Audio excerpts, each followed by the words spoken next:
ഹൈദരാബാദിലെ ഉച്ചവെയിലിനേക്കാൾ ചൂടായിരുന്നു ഇന്ന് രാജീവ് ഗാന്ധി സ്റ്റേഡിയത്തിലെ പിച്ചിന്. കാരണം അവിടെ ബാറ്റ് വീശിയത് ഒരു സാധാരണക്കാരനല്ലായിരുന്നു, സൺറൈസിന്റെ സ്വന്തം അഭിഷേക് ശർമ്മയായിരുന്നു. തുടക്കം മുതൽ തന്നെ ഡൽഹി ബൗളർമാരുടെ ഉറക്കം കെടുത്തിയ ഇന്നിംഗ്സ്. വെറും 25 പന്തിൽ 50 അടിച്ചപ്പോൾ നമ്മൾ കരുതി ഇത് ഒരു തുടക്കം മാത്രമാണെന്ന്. എന്നാൽ കുൽദീപ് യാദവിനെ പോലുള്ള ഒരു ലോകോത്തര സ്പിന്നറെ ഒരേ ഓവറിൽ 5 തവണ അതിർത്തി കടത്തിയപ്പോൾ സ്റ്റേഡിയം ഒന്നടങ്കം ആവേശത്തിലായി. 47 പന്തിൽ സെഞ്ചുറി തികക്കുന്നു. വെറും ഒരു ഇന്നിംഗ്സ് എന്നതിലുപരി അത് ക്രിക്കറ്റ് ലോകത്തിലെ ഏറ്റവും വലിയ മറുപടിയായിരുന്നു. 66 പന്തിൽ പുറത്താകാതെ 130 റൺസ് നേടി 10 സിക്സറുകളും 9 ഫോറുകളും അതിൽ ഉൾപ്പെടുന്നു. ഇത് ഡൽഹി ക്യാപിറ്റൽസ് കണ്ട അഭിഷേക് ശർമ്മ എന്ന താരത്തിന്റെ യഥാർത്ഥ സംഹാര രൂപമായിരുന്നു. ഓറഞ്ച് ക്യാപ്പിനായുള്ള പോരാട്ടത്തിൽ ഇപ്പോൾ ഏറ്റവും മുന്നിലുള്ളത് നമ്മുടെ ഈ യുവതാരമാണ്. ഈ സീസൺ അവസാനിക്കുമ്പോഴേക്കും അഭിഷേക് ശർമ്മ ഇന്ത്യൻ ക്രിക്കറ്റിലെ അടുത്ത വലിയ വാഗ്ദാനമായി മാറുമെന്നതിൽ സംശയമില്ല. ഡൽഹി ക്യാപിറ്റൽസിന്റെ ബൗളിംഗ് നിരയെ കടപുഴക്കിയെറിഞ്ഞ ഒരു കൊടുങ്കാറ്റായിരുന്നു സത്യത്തിൽ ഇന്ന് കണ്ടത്. ആ കൊടുങ്കാറ്റിന്റെ പേരായിരുന്നു അഭിഷേക് ശർമ്മ.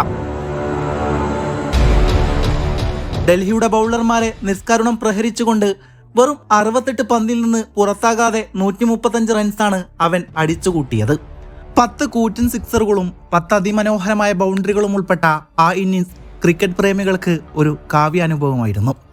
ആദ്യ പന്തുകളിൽ അല്പം ക്ഷമയോടെ കളിച്ചവൻ പിന്നീട് ഗ്രൗണ്ടിന്റെ എല്ലാ കോണുകളിലേക്കും തീപ്പൊരി പാറിയ ഷോട്ടുകൾ പായിച്ചുകൊണ്ട് ഉപ്പലിൽ അക്ഷരാർത്ഥത്തിൽ ഒരു വെടിക്കെട്ട് തീർത്തു. എന്നാൽ ഈ തിളക്കത്തിന് പിന്നിൽ ഇരുണ്ട ചില ഇന്നലകളുണ്ടായിരുന്നു. കഴിഞ്ഞ 2-3 മത്സരങ്ങൾ അവനെ സംബന്ധിച്ച് അത്ര ശോഭനമായിരുന്നില്ല. T20 ലോകകപ്പിലെ നിറമങ്ങിയ പ്രകടനങ്ങളും അതിനുശേഷം നേരിട്ട തുടർച്ചയായ ബാറ്റിംഗ് തകർച്ചകളും ആ പ്രതിഭയുടെ മുന്നിൽ സംശയത്തിന്റെ കടിനിഴൽ വീഴ്ത്തിയിരുന്നു.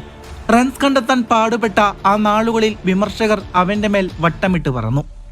ഈ വർഷം തന്നെ ഏറ്റവും കൂടുതൽ തവണ 0 ഡെക്കായ ഇന്ത്യൻ താരമെന്ന നാണക്കേടും അവനെ വേട്ടയാടി.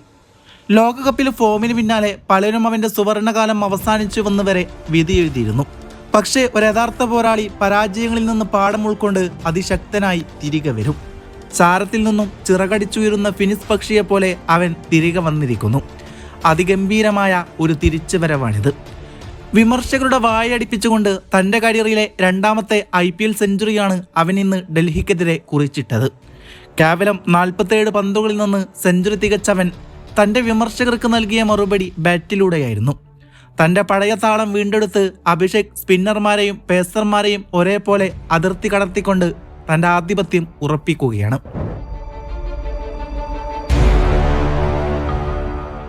ഇന്നത്തെ ഈ ഇന്നിംഗ്സ് വെറുമൊരു സ്കോർ കാർഡ് മാത്രമല്ല, അതൊരു വലിയ പ്രഖ്യാപനം കൂടിയാണ്.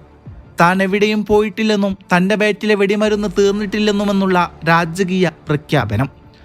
സങ്കടങ്ങളുടെയും വിമർശനങ്ങളുടെയും പടുകുഴിയിൽ നിന്നും ഉയർത്തെഴുന്നേറ്റ് വീണ്ടും പഴയ പ്രതാപത്തിലേക്ക് തിരികെ എത്തിയ അഭിഷേക് ശർമ്മ വരും മത്സരങ്ങളിൽ എതിരാളികൾക്ക് മേൽ ഒരു പേടി സ്വപ്നമായി മാറുമെന്നതിൽ യാതൊരു സംശയവുമില്ല.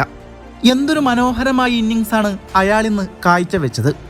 തികഞ്ഞ ആധിപത്യത്തോടെ രാജകീയമായൊരു തിരിച്ചുവരവാണിത്. ഗാലറിയിലുള്ള സ്വന്തം മാതാപിതാക്കളുടെ മുന്നിൽ വെച്ച് ഈ വലിയ വേദിയിൽ ഈ നേട്ടം കൈവരിച്ചത് ഇതിൻ്റെ മാധുര്യം ഇരട്ടിയാക്കുന്നു. ഇത് വെറുമൊരു സെഞ്ചുറിയല്ല, വിമർശകർക്കുള്ള വ്യക്തമായ മറുപടി.